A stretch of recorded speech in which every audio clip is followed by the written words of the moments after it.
इसे बिलासपुर छत्तीसगढ़ से नेहा मित्रा ने पूछा है। पूछती हैं, गहरी सांस का अध्यात्म से क्या संबंध है?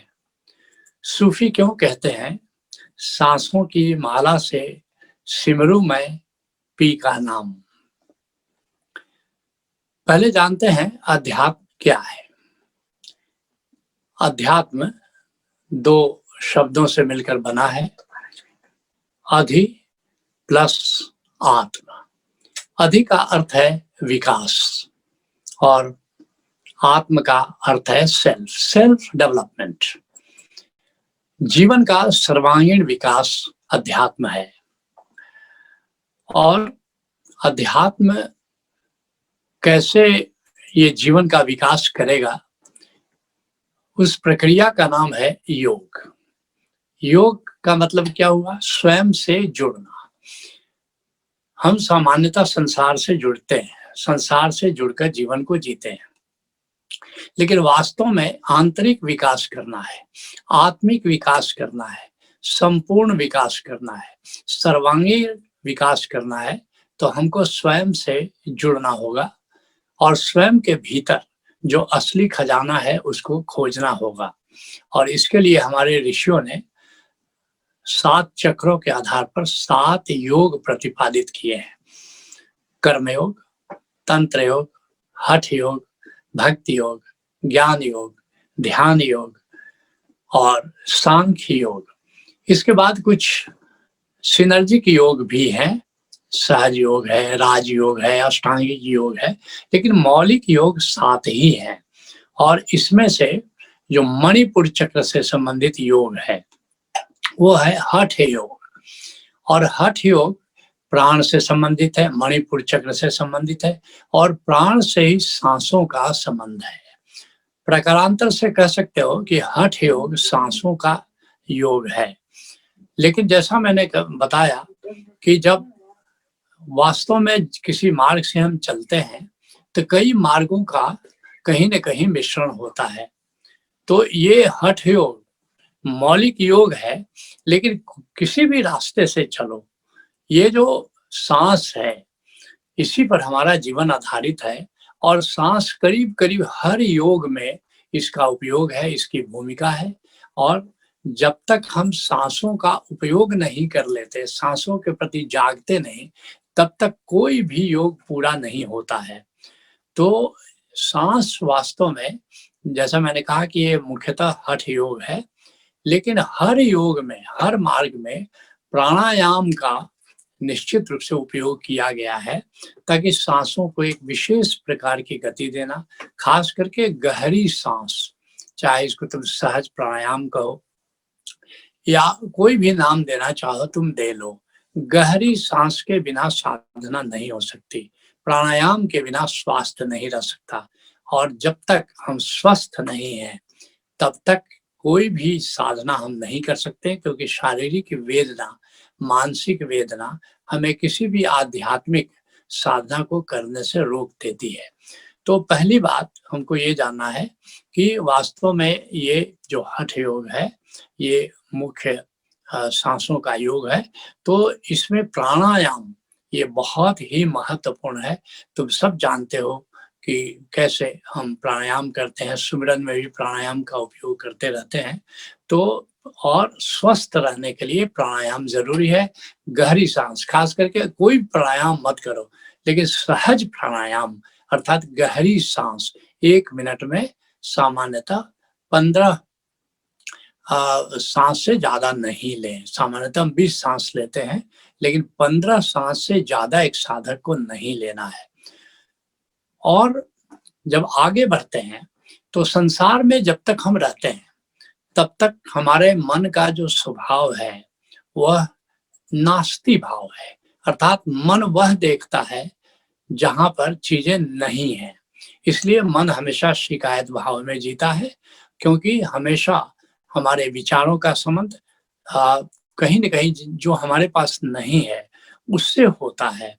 तो इसलिए जैसे ही तुम सांस की साधना शुरू करते हो, गहरी सांस लेते हो, पहली बार उस चीज पर तुम्हारी नजर होती है जो हमारे पास है और हमेशा है। एक सहज प्रक्रिया सांस की है। सांस हम लेते हैं, छोड़ते हैं, चाहे हम चाहें, चाहे हम नहीं चाहें। लेकिन ऐसा नहीं हो सकता कि हम सांस नहीं लें। तो इसलिए जब भी हम सांसों पर ध्यान देते हैं, तो अस्थि भाव में हमारा प्रवेश हो जाता है भाव में प्रवेश हो जाता है। और एक गजब की बात है कि दुख का मतलब है नास्ति भाव। जो हमारे पास नहीं है, उसका ख्याल ही दुख है। उसका उसके अभाव का जो ख्याल है वो दुख है। और जो हमारे पास है, उसका ख्याल मात्र खुशियों से भर देता है। उसका ख्याल मात्र हमें सुखी कर देता है। और जैसे हम सांस की साधना करते हैं, सांस के प्रति जागना शुरू कर देते हैं, एक ऐसी चीज हमारे ख्याल में आती है जो हमारे पास है, और अगर नहीं रहे तो फिर जीवन नहीं रहेगा। तो एक बहुत महत्वपूर्ण भूमिका हमारी सांसों की है, जो हमको अनायास ही दुख से सुख में, गम से खुशी में ले जाता है। और इसीलिए सारे संतों ने, खासकर गौतम बुद्ध ने अपनी साधना में अनापान सति योग का विशेष महत्व दिया है। अनापान सति योग का क्या अर्थ हो गया? पाना पान सति योग। पान प्लस अपान, सति का मतलब स्मृति, योग अर्थात जो पान करते हैं, जो सांस हम लेते हैं और जो सांस हम छोड़ते हैं, पान और अपान। और फिर सति का मतलब उसका स्मृति रखो, उसके प्रति जागो। और फिर एक शब्द वे जोड़ रहे हैं, योग। अक्सर मैंने बौद्ध भिक्षुओं को देखा है, कई बौद्ध भिक्षुओं से मेरा इंटरेक्शन रहा है। लद्दाख के भिक्षुओं से, नेपाल के भिक्षुओं से, तिब्बत के भिक्षुओं से। और हमेशा मैंने देखा है कि आनापान सति योग की जगह वो आनापान सति तो करते हैं, योग नहीं करते हैं। आनापान सति का क्या मतलब हुआ? आती जाती सांसों का स्मरण। लेकिन योग का मतलब क्या हुआ? जब तक निराकार नहीं आया, जब तक अंतर आकाश का संबंध नहीं हुआ, तब तक योग नहीं होता है। तो आनापान सति योग का क्या मतलब हुआ? कि निराकार का स्मरण रखते हुए आती जाती सांसों के प्रति जागना।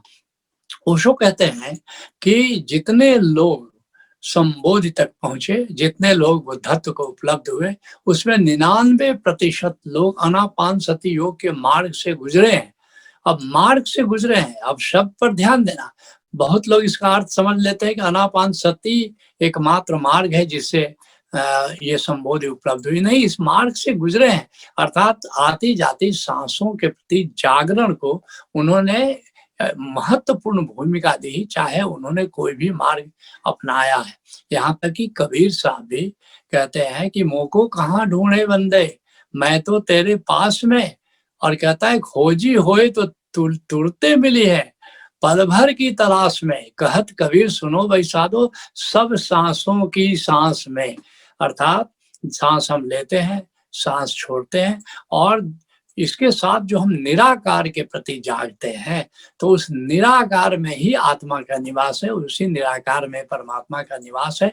तो सांसों के अंतराल में अक्सर साधक बहिर्कुंभक कर लेते हैं, अंतर कुंभक कर लेते हैं, और थोड़ी देर में ठहर करके उस अंतर आकाश का दर्शन करते हैं, उस अंतर आकाश में ठहरते हैं।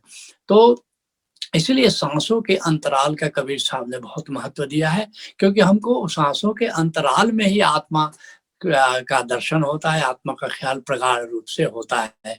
तो एक तरह से आगे जब बढ़ते हैं साधना में, तो आत्म सुमिरन करते हैं।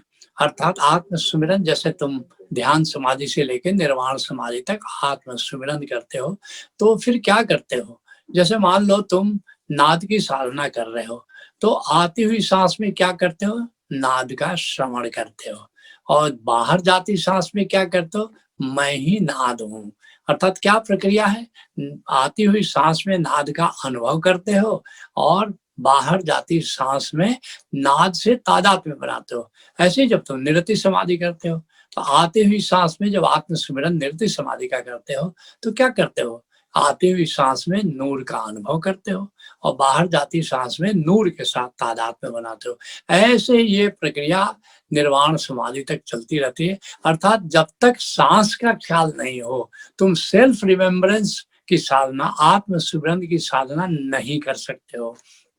अब और आगे बढ़ते हो, अब तुम बाहर के आकाश के चैतन्यता को जानते हो, तुम ब्रह्म को जानते हो, तुम हरि को जानते हो, प्रभु को जानते हो, और फिर तुम हरि सुमिरन शुरू करते हो, ब्रह्म सुमिरन शुरू करते हो। और यहाँ पर फिर तुम जैसे ओशो धारा में समवृत्ति मार्ग की साधना करते हो। जैसे दो मार्ग मुख्यतः अब तक जाने जाते थे, जो वो क्या क्या, प्रवृत्ति मार्ग और निवृत्ति मार्ग। निवृत्ति मार्ग क्या हुआ, आत्मा की साधना। प्रवृत्ति मार्ग क्या हुआ, ब्रह्म को जान करके ब्रह्म की साधना।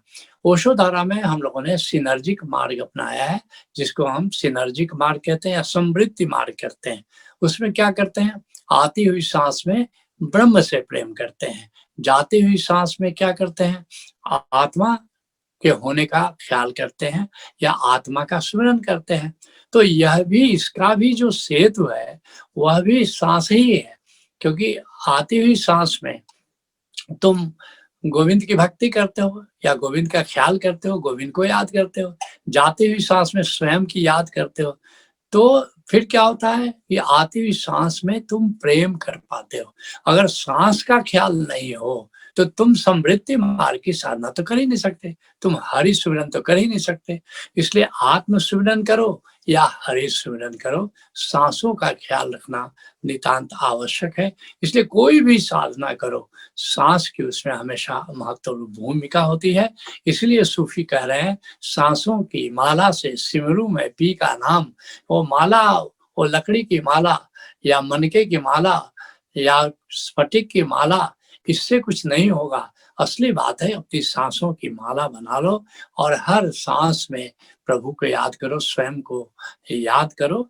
तो ये किसी भी प्रकार की साधना करो, सांसों का बहुत ही महत्वपूर्ण रोल है इसमें।